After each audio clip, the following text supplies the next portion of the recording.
In this video, I'm gonna talk about how I grade the Blackmagic Pocket Cinema Camera 4K. All you need to know to make your image look cinematic. Alright, what's up guys? So, I've been using the camera now for, I don't know, I've probably used it for 2 months. I'm not entirely sure. If you haven't watched the review I did of the Blackmagic Cinema Pocket camera, go check that out. Otherwise, I thought I would give you my insight into grading the material and what I've learned, why I mainly shoot ProRes HQ, how it compares to the raw footage. I don't see a disadvantage in shooting ProRes HQ other than the fact that you can't pull stills in a similar way as when you shoot raw. Other than that, I feel like you get a lot out of the camera. But let me know, ask anything, and I'll just run through like my thoughts, and then we'll see where this kind of takes us. But I got this question from Ross Adams, and he asked, I'm really looking forward to this one because it's a big step up from my previous camera, and it's a big learning curve how to grade the footage, but I'm definitely loving it. And that I think is the first thing that you will realize if you step from a camera that has Rec 709. If you don't know what Rec 709 is, it's basically a video LUT that the camera uses. So if you think about it, it's a saturated LUT that has a lot of color, it has a lot of contrast. It's made for, the television. That's what essentially the television sees. It's that look that you apply to your footage. That's pretty far from cinematic, I'd say, because when you think about the process of processing analog footage, celluloid, it's very different than working digitally. It's very different than how the curve is for the gamma curve that you have in a television, because that's very contrasty. If you go and you watch your mom's television or your dad's television or whatever, they're probably gonna have saturation bumped up so insanely much that it just looks weird. They're gonna have the sharpness just boosted up to max, and they're gonna have the contrast as well to max, and it looks like ridiculous if you think about it from like a filmmaker perspective. But that's actually how most people watch stuff on the television, which can be a little bit hard to grade for. But that's essentially what Rec 709 is. And when you go to a camera that is the Pocket Cinema camera, that camera is basically removing everything that you apply for a finished result. It's only giving you the most that you can have for manipulating the image. So that means not bumping the contrast, not putting a lot of color information into the image like boosting saturation. It's avoiding doing that. It's avoiding to sharpening the image because it expects you to do that in post, which is probably why you're here, because you want to think about how to grade things. But that's like the biggest difference if you compare to a Rec 709 type of look. And when you grade for something that is that, you need to think a different way. So usually you would start by, first of all, okay, do you need to denoise the material? That's like the first assessment you need to make. Is this a noisy image, and why? Should you have exposed at a different ISO? Should you have light the thing? Something that you should ask yourself as well. But let's say you have a noisy image, then you need to denoise the image. If you don't have a noisy image, then you probably still need to do some chroma noise reduction, especially because there is some issues with the red channel sometimes when you shoot raw on the Pocket Cinema camera. So maybe you need to denoise the chroma to get a lot of the color noise out of the image. And this doesn't make the image lose detail in the way that noise reduction does. This might be like an advanced thing, but stick with me.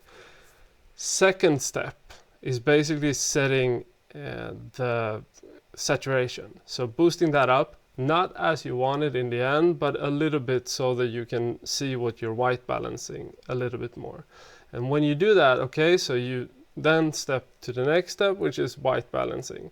And I'll just show you this in DaVinci Resolve, which is like my preferred grading tool, but this is something that you can apply to whatever program you're using. This is just the way that it works in DaVinci Resolve. DaVinci Resolve is so superior in terms of grading, so some stuff you won't have the same precision when you do in a different program. If you're in Premiere, for instance, you're going to be very limited in like how you can tweak the small finer things, but you'll be able to do it with workarounds, or it will be a bit more clumsy to do it. So I'll just kind of show you these steps, and then we'll kind of walk you through like how you build up from there, because that's the first thing that everybody needs to do before you start putting a look on. And the reason why you need to do those things is because that will balance everything out and will make it easy for you to have a look more consistent. Now, if you're coming from a background of just putting a lot on like a timeline in Premiere, or you're putting a lot on just separate clips or something like that, this is totally different. This is the professional way of grading things, and this is the way that you should learn to do it. The other way is maybe faster at first, but when you actually get a hang of this, it's going to be so much quicker, and you're going to have a much more consistency in how you grade things. So let me just kind of switch over and I'll show you these steps here. So now we're in DaVinci Resolve. If you haven't watched DaVinci Resolve or the tutorials I've made before, then that could be something that you would want to look into. But this is basically what the raw footage looks like. So you see it's kind of flat. Now this is shot in ProRes HQ. You have a lot of information because it's a camera like this. Like, let me just add a node here and show you guys. If we would just bump this up, you see you're not getting a lot of noise. Like, you're getting some noise, but you could actually like get the most out of an image like this. It's definitely not an issue shooting with ProRes. Some people would think that, okay, ProRes HQ, it's so compressed that you're losing a lot of information. You're not really losing a lot of information as long as you're actually exposing kind of properly. Like the tiny details that you might lose and the tiny leverage that you lose in dynamic range, that's actually something that you gain back from not having to do noise reduction if you want to do noise reduction. If you don't want to do noise reduction, I'll talk a little bit about that, because you can actually work with the pocket cinema camera and actually use that to create a look as well. I've tested doing like Super 8 looks in the camera, and it looks like stunning, doesn't lose any details. I've shot at 12,800 ISO, just boosting and over ISO bumping the camera, which looks really nice. But let me just show you the steps that I would take. So first here is, this is a node. I would just add the first node, which you can just do here in the color section, nodes, add serial node. And the nodes is basically like a layer if you're coming from a different program like Premiere or something. So you would just add that, and then in Resolve you have this place which is called motion effects. And here you have like noise reduction and motion blur and all those things. All you want to do is basically separate the luma and the chroma special threshold there. So by clicking this one, and then you would just add chroma. This is noise reduction for the chroma channel, which is the color channel. So you would add 10 to 20, I would think. 10 if you can, otherwise maybe 20. And that's gonna clean up a little bit of the channel noise that you can have in an image. So it's not gonna do a lot if you have like a properly looking image, but when you have trouble, it's gonna do a lot. And if you have noise, it does a massive amount of impact to an image. So I would say, like, especially if you shoot raw, let me just maybe show you what a raw image would look like, because that really shows you what the chroma noise does. So this is an image that is raw. It's shot at, I think, 500 ISO or something. So it's a bit more noisy than other stuff. But let me just add 10 here and you'll see hopefully what that does. The noise reduction is on right now. And now it's off. So if you're watching this, now a lot of people in chat is saying, fixed it. Okay, so you can see if you watch the screen right now, this is chroma noise is still like this is normal. This is when I bumped it up to 20. And if you watch here at the eyes, you can see how it feels like it becomes more sharp. But it's actually just removing a little bit of the noise. And this is really something that's like super important to do because it cleans up the image. And now you could add, for instance, if you want to add noise reduction, I wouldn't go high at all, maybe like 1 to 3. But the problem with doing the luma noise reduction is that it will make you lose details. So I would really avoid doing that, and it will be like much more processing heavy, so it will take much longer for you to render. So if you can avoid that, I would definitely avoid that. But let's just bump this up and you can see kind of what happens if you go overboard. You can see that it starts to lose some details in the finer things. And the more you play around with this, the more you get a feel for it. So let's go back to the other image and I'll just show you that it doesn't really do any big difference when you shoot in ProRes. And the reason for that is because ProRes is actually doing noise reduction in a good way. And the big difference, like if you look at different cameras, if you look at the old Pocket or what have you, those were not doing like good noise reduction in camera. Like it was decent, but you were losing a lot of details. What the Blackmagic Pocket Cinema camera is doing is using the Blackmagic RAW algorithm that the Ursa is using to denoise in camera and do some post-processing in the RAW format. The ProRes in the Pocket camera is actually using that algorithm, which means that you're getting like the top of the line best noise reduction in camera that probably is out there, and it's creating this super clean image. So as long as you would expose correctly and you don't lose any like dynamic range because you're sloppy or whatever, then I actually think that you gain more from shooting ProRes than you do from shooting RAW. And that just comes down to you not having to do everything in post. Because if you shoot RAW, you need to do a lot in post. But let me just show you the image and you'll kind of get what I'm saying here. Because, okay, so keep in mind that this is already, there is some noise reduction. So this is going to be a little bit less sharp out of the box, but you can just sharpen that. And RAW is not at all denoised. So that's why this is an issue that I have with it, because you have to add noise reduction to the RAW footage, but not to an image like this. So if you are working with an image like this, which is like something that is clean already, you do not need to denoise it if you don't have to. And that I think like is a big advantage when you're doing post-production, because you don't have to go through like all the stuff that you actually need to do for like RAW processing. That takes time, it's longer render times, it's longer setting up like each clip. That's the big issue that you're gonna like experience when you're shooting ProRes, because it's so clean out of the box. But then, okay, so noise reduction, done. Next step would be to add saturation. Now I've added this node, so it's basically, let me just reset this and I'll show you what this means. Okay, so I'm adding one node, I'm calling it WB for white balance. First step is basically to add some saturation, just so that you see a little bit more color.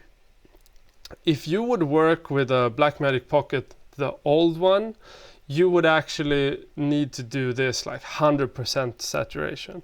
Now you can go probably 60 or 70. Let's just go 70 so you can see how the color is bumped up.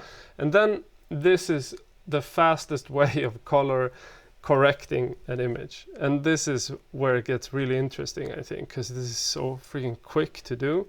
You just press this little button in the color wheels, which is the black point. So now all the black point is going to be mapped to this. Okay, so this is the darkest part of the image, easy.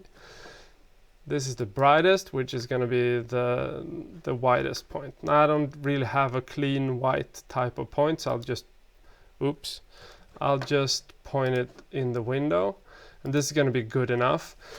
But now you can see, like, okay, so you're starting to lose details here because this is a bit too bright. You're starting to lose details here because this is a bit too dark.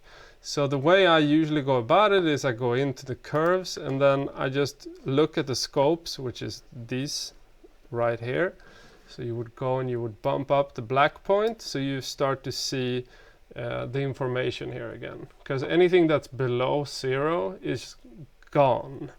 And anything that you compress in the like this area, and if you compress too much up here, you lose a lot of information.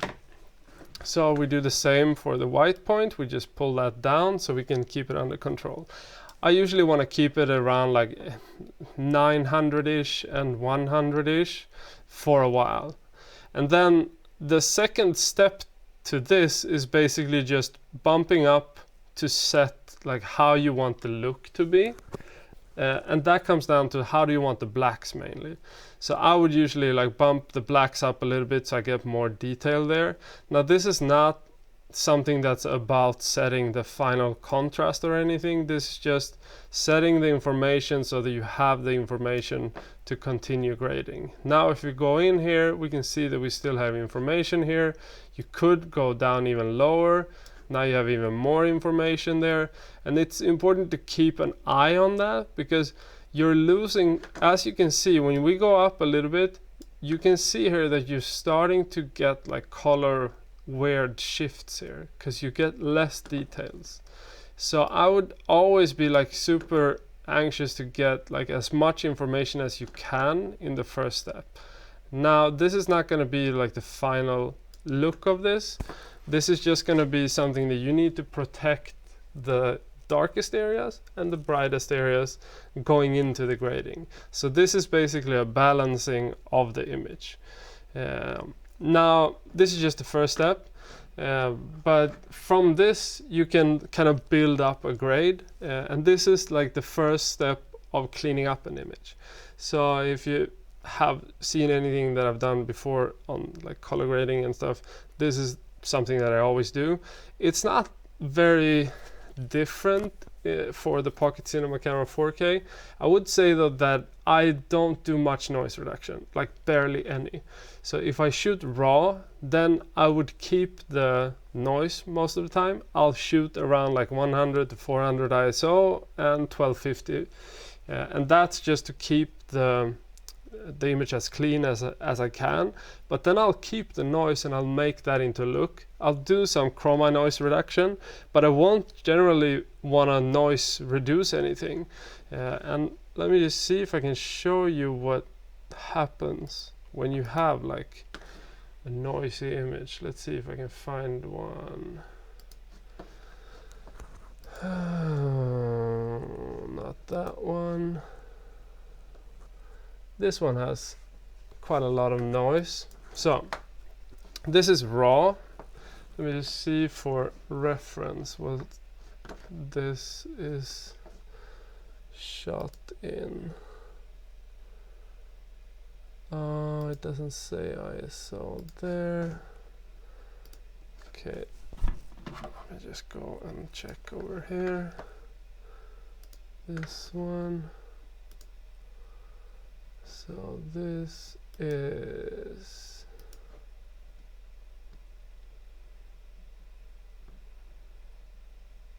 ISO, where are you? There we go, 500. Okay, so ISO 500. Then we go back to noise reduction, and then you're gonna be able to see if we bump this up to 5. Now this is high, but if we zoom in, you're gonna see how it's starting to lose detail and starting to create these kind of fields of, I don't know if you can see this in the YouTube compression, but the issue is that you get a lot of problem if you have, for instance, a black field like a wall or something. You start to lose detail and it starts to become a bit of a mess in terms of detail. Especially if you would have like a shot like this, which has a lot of black in it. If you would do like noise reduction on this and it would be raw, you would actually have to do like finer type of noise reduction to get as good of a result as you do in ProRes. So it's not that raw is bad to shoot, but it does demand more of you in terms of what you need to do in post if you want the same type of image. So for the most part, I've shot without using raw. Okay, so it's just a matter of like how fast of a workflow do you want. If you want to shoot raw and you want to pull stills, then that's definitely a reason to shoot raw. Like I shoot raw all the time when I need to have stills. So for instance, if I shoot the vlogging stuff, I shoot raw because I want to have stills of some stuff, or I even shoot it to get the stills. Like instead of taking stills of myself, I just use the raw capability, and I really like that.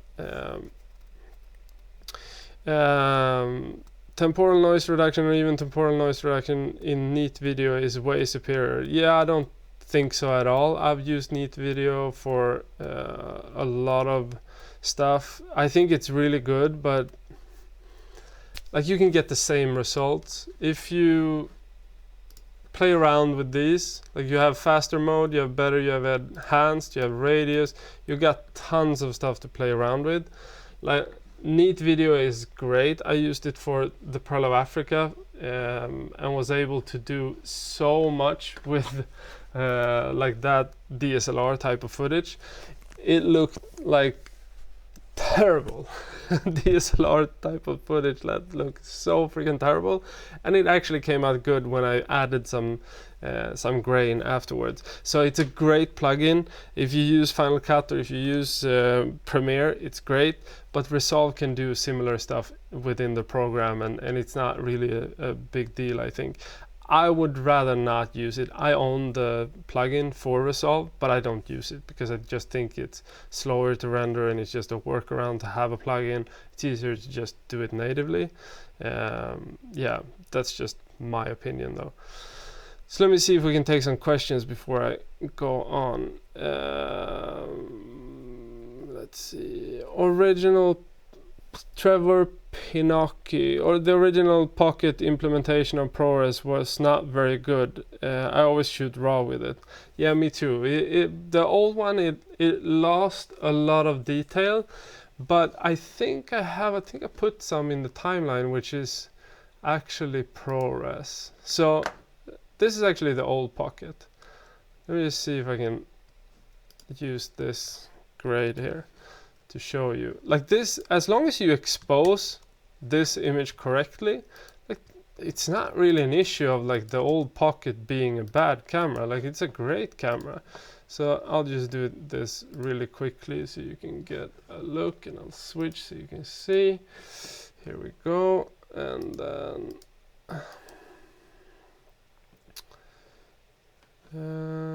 black point. Like you have all the detail here, and it's just a matter of not overexposing, in my opinion. That's the deal with any camera though. Like most people will overexpose. So okay, somewhere there. Now I'm not going to do any noise reduction. Okay, there we go. Now this is the look I had on the newer Pocket. Okay, and then if you would like to do something that would be like, okay, lighten up my face or whatever, that would not be so hard if you wanted to do that. So this is just to show you that you could easily, fastly grade the old pocket as well. It's not really an issue of like this being a bad camera. Okay, so that's just like, okay, quick look, before, after. Like you have all the details that you need in the sky. You can easily do this more precise, but this was the fast version of this. And you have everything. Like it's not a bad camera. It's a great freaking camera. But the new one doesn't need to have, like it doesn't have the same limitations. You can actually shoot stuff. Okay, so let me see if I have this, for instance. This is shot without, I think, any additional light. And as you can see, you can actually get like a lot of information up. Like this would not be possible with the old pocket. Now this is just a copy and paste so that you can see, but let me show you. Okay, so this is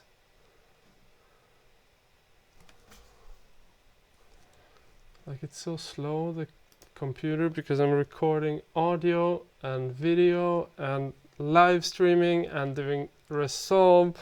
Like I probably need to get a faster computer to be able to do all this. Okay, anyway, let me see if I can just get the right window here.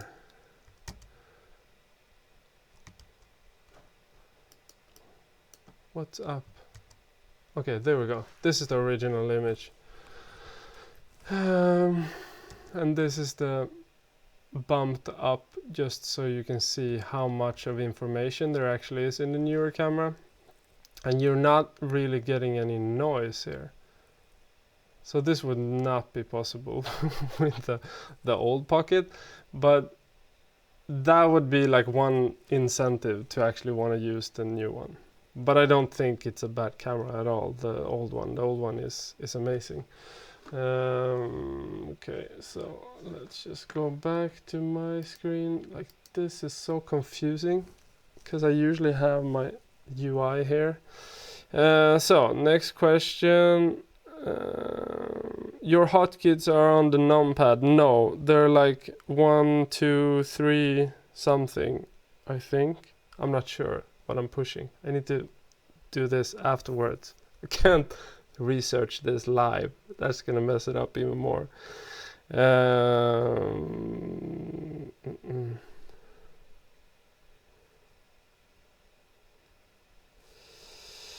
Will you be able to change white balance in ProRes? Absolutely. Like it doesn't matter.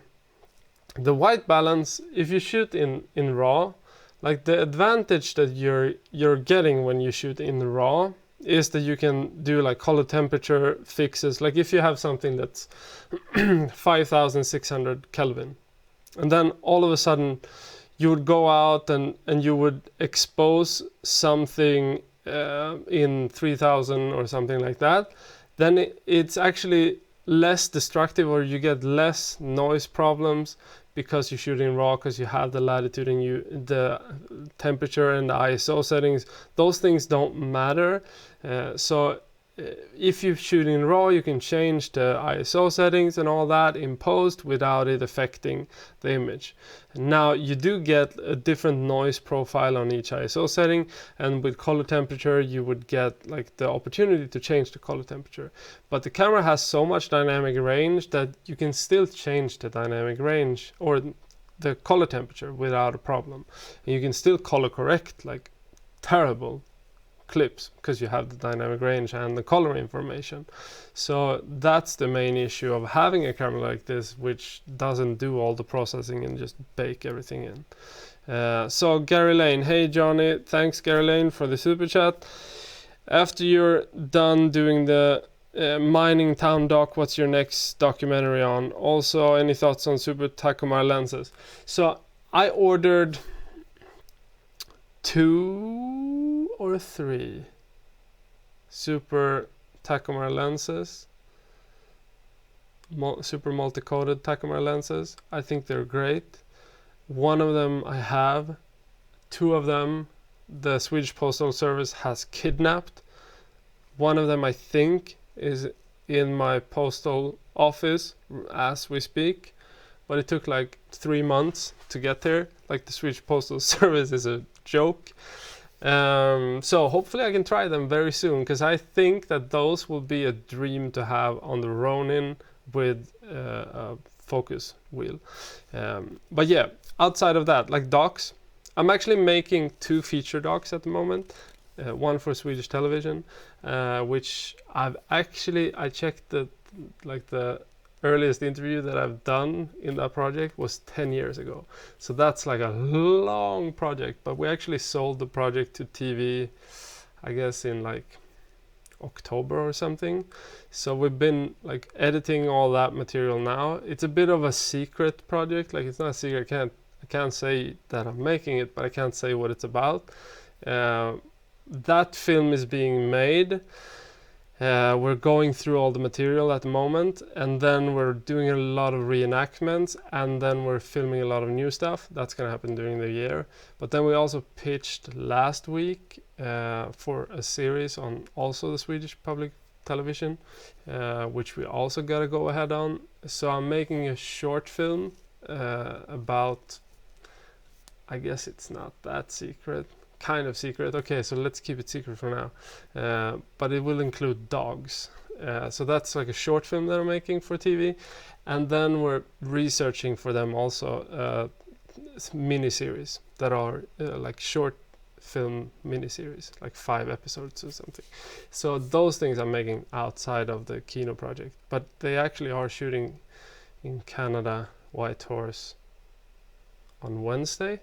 So that project is going on at the same time, but me and Maddie isn't there, so it's a bit of like maneuvering the thing from far, and then we're going there in May, I think. So soon we're gonna do behind the scenes again. But yeah, a lot of stuff going on. Okay, so let me see, any more questions?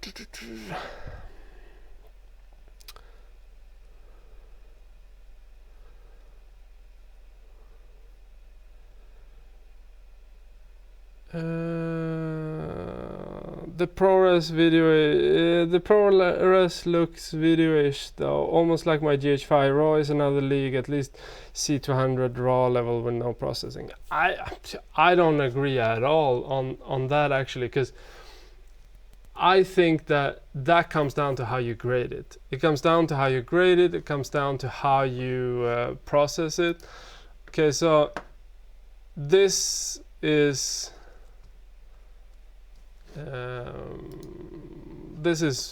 ProRes. It's basically as I would expose my Ursa. It's not anything different. Now let's just set this up so you can see, and I'll switch over.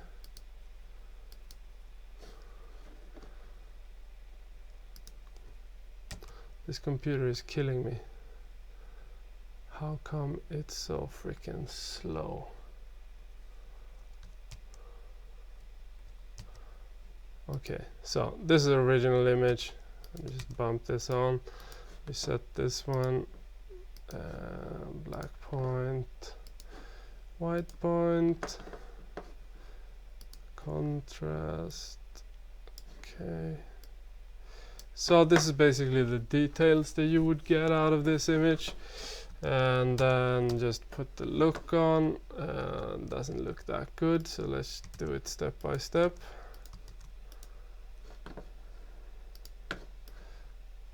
Okay, and then let's just see. Can bump that up a little bit. Now I have some de-vignetting here going on, which I like to put on sometimes. Now this is just me adjusting this a little bit with the color wheels.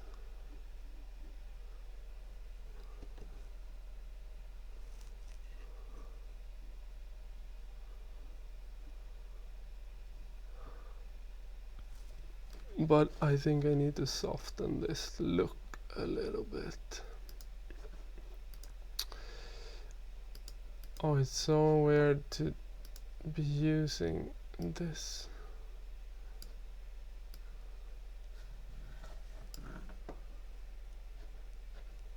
Oh, it's this one. Okay, so this is where it's gonna be the big change. If you work with ProRes, you're not gonna have any grain because it's been denoised and all that. So you need to pretty much add grain. And if you just add grain, then it's gonna look like raw in the end. Like, you have the same details. I don't get how you would even say that it's not looking cinematic. I don't get that opinion at all. I don't know what you guys think, but if you would grade something like this, then I do not understand how you would say that like it's something like my GH5. I have the GH5. I know that the GH5 is not capable of doing this. I know it's losing detail. I know like it has a lot of issues. So it's not that like I'm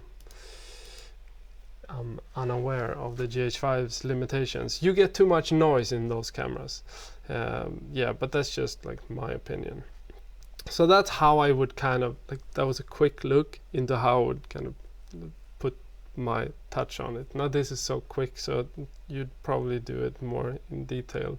You wouldn't expect to do this in like 2 minutes. But anyway, loving RAW on this camera a lot. Really cinematic. This is Dennis Schmidt's no sharpening for noise reduction. ProRes looks very DSLR-like, sadly, on the Pocket 4K. Yeah, I don't think that's the case though. I think it's your skills to do the post-processing in that case. Because what I think that people are saying when you're saying that is that you're not doing much post-processing. Because I understand the raw, it looks really good out of the box in terms of noise. Like if we just look at the raw image over here, I think all these are 400, no 500 though. Like this is really nice, the noise in these. It's really nice as it is. You don't need to remove the noise. It looks super natural. So if you just look at this, it looks cinematic, but I don't see the difference at all when I grade it. Like the information is there in both of them. If anything, I think that the raw image, in comparison, it looks soft because you have to do the noise reduction.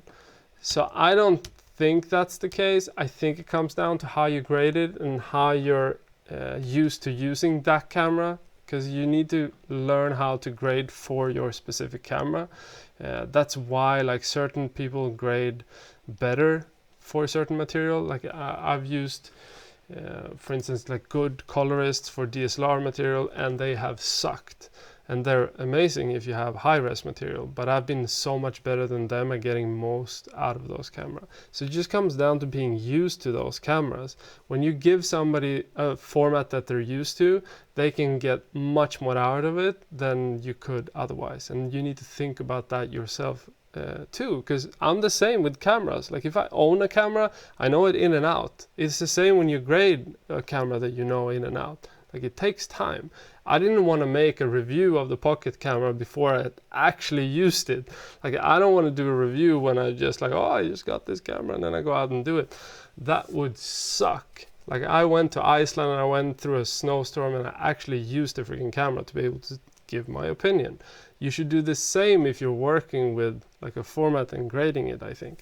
And I don't think that it's either or. I think it depends on what situation you're in. Sometimes you want to use the raw format. I use it all the time. Sometimes you want to use ProRes. I use it all the time. It just comes down to like what specific look do you want. But if you do a strive for like the cinematic film look, then you need to add grain to be able to get what you lost on the way from raw to ProRes. But you're not losing any detail or anything except for a bit of sharpness, I'd say, and that doesn't make it look more like DSLR. But sometimes, okay, you want a more sharp look, maybe you need to use a different aperture to get a sharper image. Like, it comes down to a lot of more things than a format here. Like, if you want to have the sharpest image, don't shoot at 1.8. Simple as that. Like, shoot at 5.6 or 8, f-stop 8.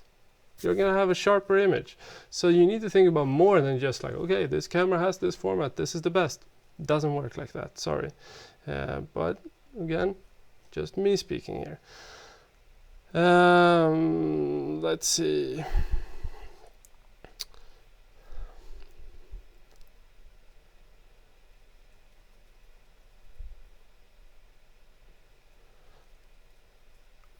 So many questions that I can't get to all of them. I see you aren't using editable splines when adding contrast to the image. In which cases do you use them? I see you aren't using editable splines. When adding contrast, I do though. Like the last step when I do like the last contrast. So let's just put this on. This would be the final node. I would go into the splines here. I would do a regular S-curve. So this is the final step. But before, that's not about setting the contrast to me. The before step is all about like setting the details in the shadows. So this is just like pushing up detail so that you have them when you get to the final node when you set the contrast. Because if you set the contrast too early, you lose a lot of detail in like anything. So I avoid setting it too early. But I think that that's what you meant I didn't do. But I do, but it's in the last step.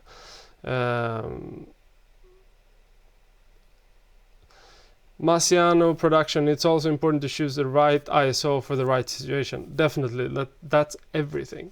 Like if you want a clean image, then do not shoot at an ISO that produces a lot of noise. That's simple. Like you need to light if you want to shoot at an ISO that has too much noise, because then you need to bump something else up. Either it's the light, it's a more light sensitive lens. Those things matter. Like you can't just go push whatever ISO and think that you're gonna get as good of an image. It depends. But I would also suggest to go check in the Blackmagic Pocket Cinema Camera 4K manual. You actually have each ISO rating has a certain dynamic range. So depending if you wanna overexpose, underexpose, you can actually go in there and check like what they recommend you use. I would always underexpose though. Because like the most amateur thing that you'll see is somebody that's overexposed something, like a window. This is a good example of that.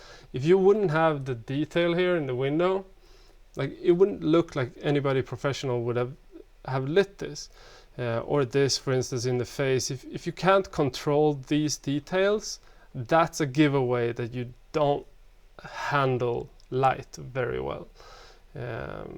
Now I would say like this is too bright of an image, but that's something that you would just adjust like however you would want it. This is probably something that I would like, and it's not so far away from like the original footage. It's just like bumping that up a little bit.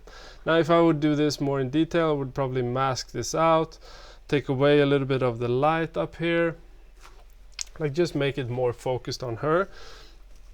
But that's a totally different story. Okay, so what else?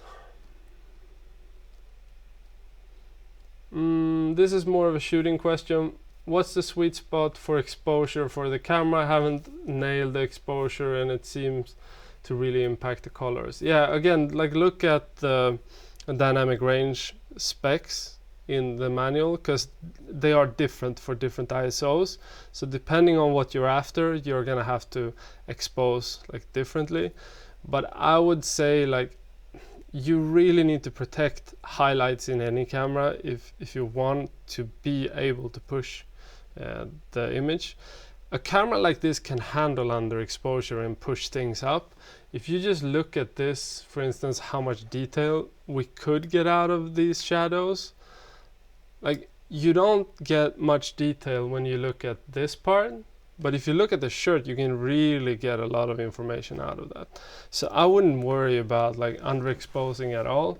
But then I also think that the underexposed look is much more cinematic, so that's what I would go for, because that's more of like the natural look as well, as our eyes see it. That's what I define as natural look. Let's see what else.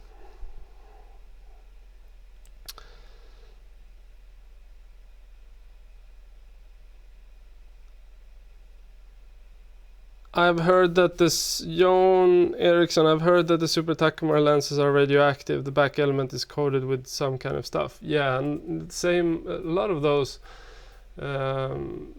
old lenses are that, and that's a bit of the look. Like you have that in the Helios as well. Like I love those. Like it's good radiation. I don't think you'll die from it.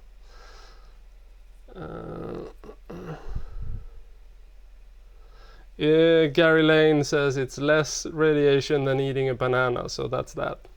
We just take Gary's word for it.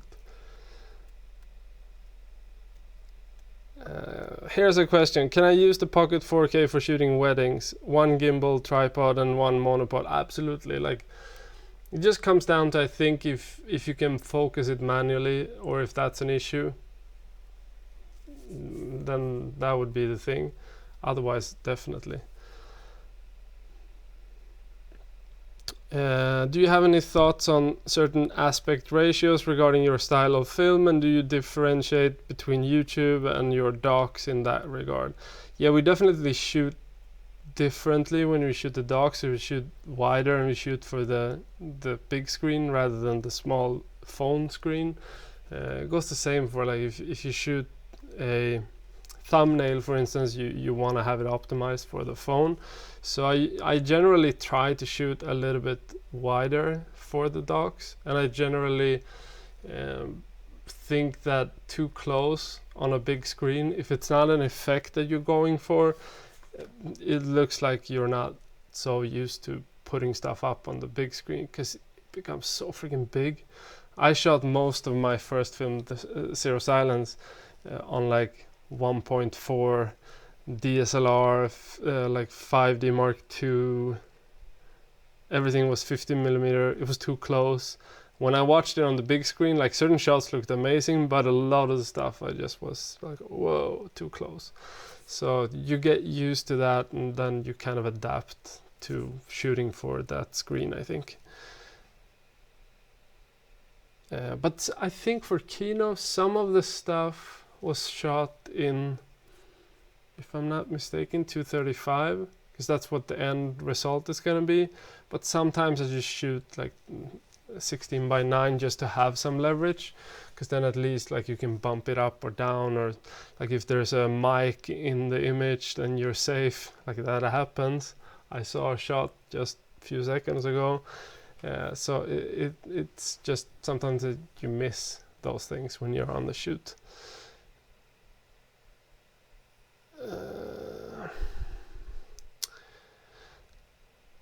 How do I get the black desaturated? Okay, this is a great question. So the last step, usually when I grade, is to desaturate the blacks. So you have here in the curves, you have the second to last curves is luma versus sat. So this side is the blacks, and this side is the whites. So if you just want to desaturate the highlights, you would just go in here and you would just desaturate the highlights. If you just want to desaturate the blacks, then you would go in here and you would just desaturate the blacks.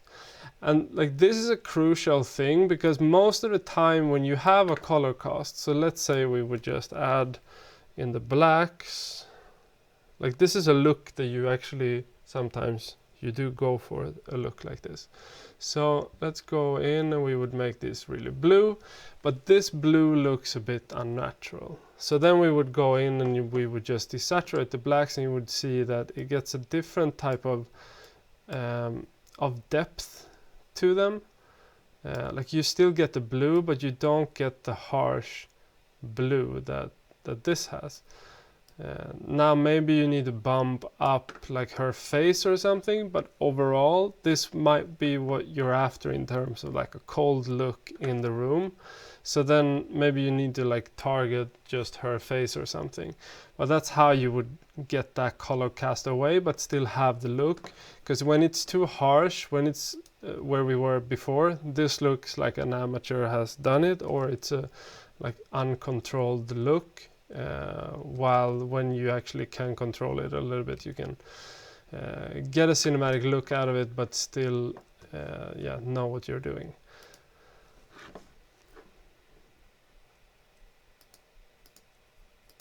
Oh, it's so slow. I hate this. It might be because I didn't restart it and I was editing all day as well, so I wouldn't say it's just a computer. Okay, so I'm not a huge fan of the new panel layout in DaVinci Resolve 15. I keep forgetting where things are. Yeah, I haven't had that much of an issue. Have they moved anything around? Like, I haven't even noticed. I don't know though. I've used 15 for so long that this is the only thing I realize now. So many I miss when it's jumping. Let's see.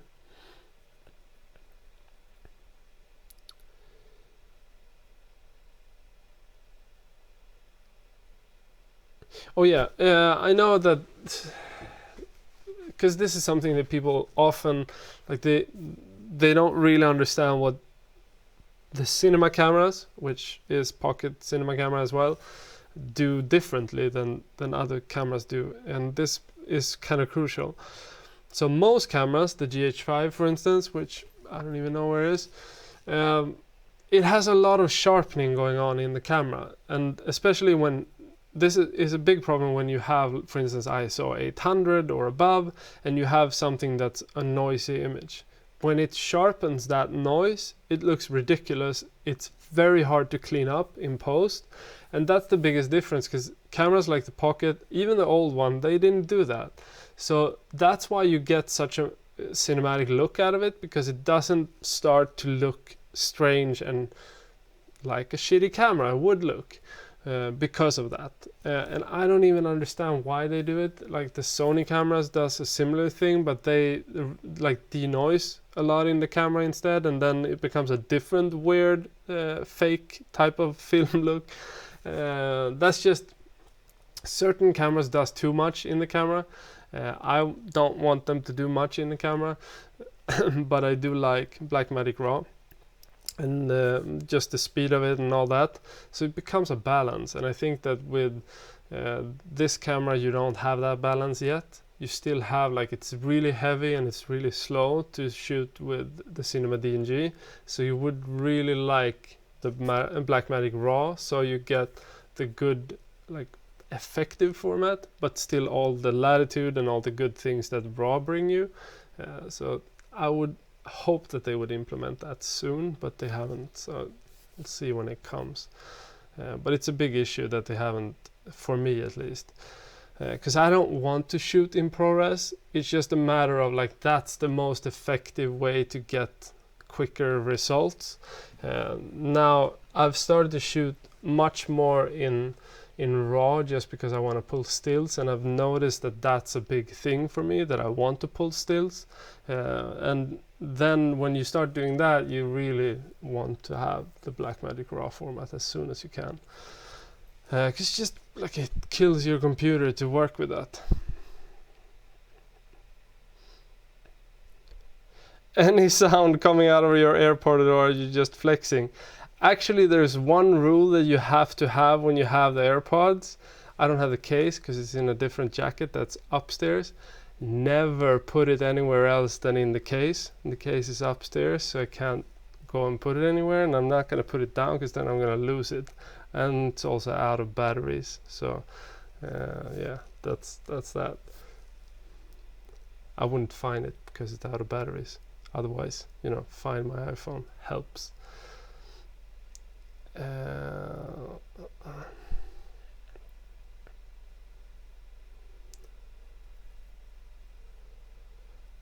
Overexpose is bad. High ISO 800 to 1000. Yeah, this is like my tests was really clear. Like anything that you shoot from like 100 to 400, super clean, fine. But as soon as you bumped it up to 500, it just like ridiculous. It just got so much more noise, loses a lot of details. The sharpness just goes away, and then it's like that until like up to 1000. And then it goes back again. It's fine because it's dual ISO, and then it's fine from like 1250 to 1500, and that's generally like the ISO settings where you want to be. But I did test. I don't know if I put it in here. Let me see if I can get it up, because I did some tests with like the Super 8 look, but in the camera, and I think that a lot of it looked really nice actually. But let me see if I can find it,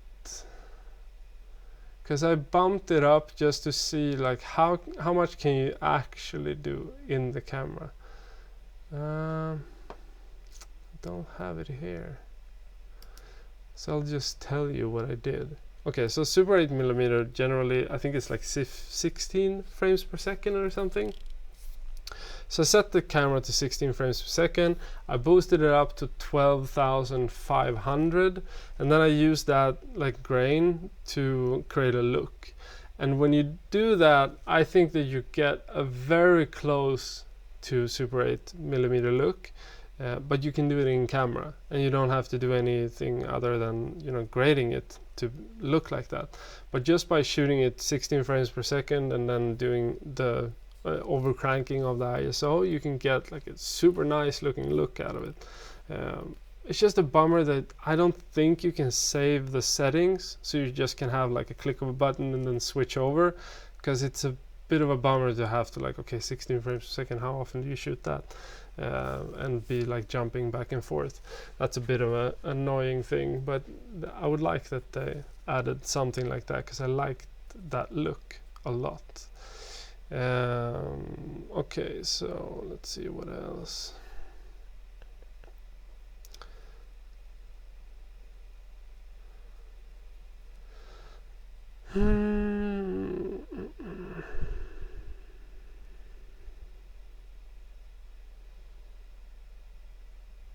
Why are you showing cleavage?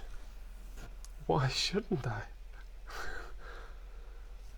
It's just skin.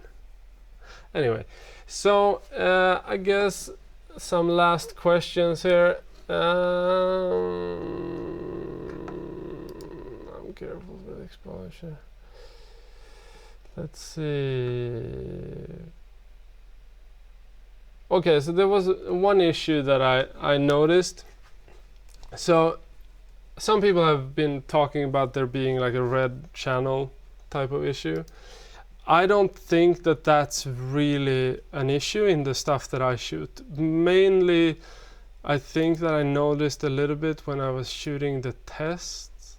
So let me see if there's anything that you can kind of notice here. Because you had a bit more noise. But I do think that most of it, it's just an issue of like the chroma noise. Because I've seen some people done like a big workaround to get the noise out of the red channel, but I think that it's as easy as I showed you earlier. It's just about like removing chroma noise. When you want to clean up something that's like, this could be a color cast, or it could be like this red noise or something. The way that I would do it, if I couldn't do it with the just a chroma noise, would be just go in. I would just go in and I would isolate. Okay, so let me just reset this one. I would just isolate those colors. Like there's a couple of ways to do it.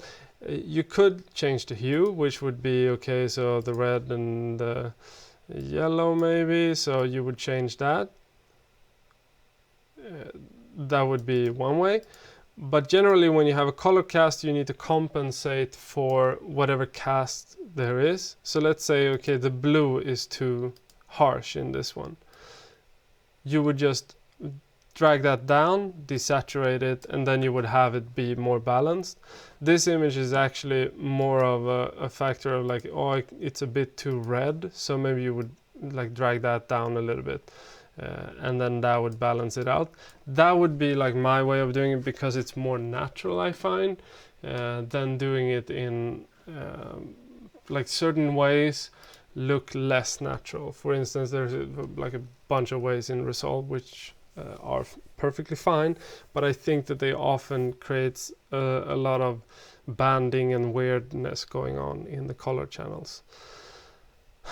Okay, thanks for watching. Hopefully I didn't mess up too much with those shortcuts. I need to look into this. Until the next time this week or so, take care. Now I will go sleep. So how do you sell your film to Netflix? That is the question. This channel is all about documentary filmmaking, so if you want to learn more about that, subscribe. I have courses too, for free. Check those out in the description. And otherwise, yeah, just subscribe, pal. Do yourself a favor. I won't sugarcoat things like your mom would, but selling a film to Netflix is freaking hard.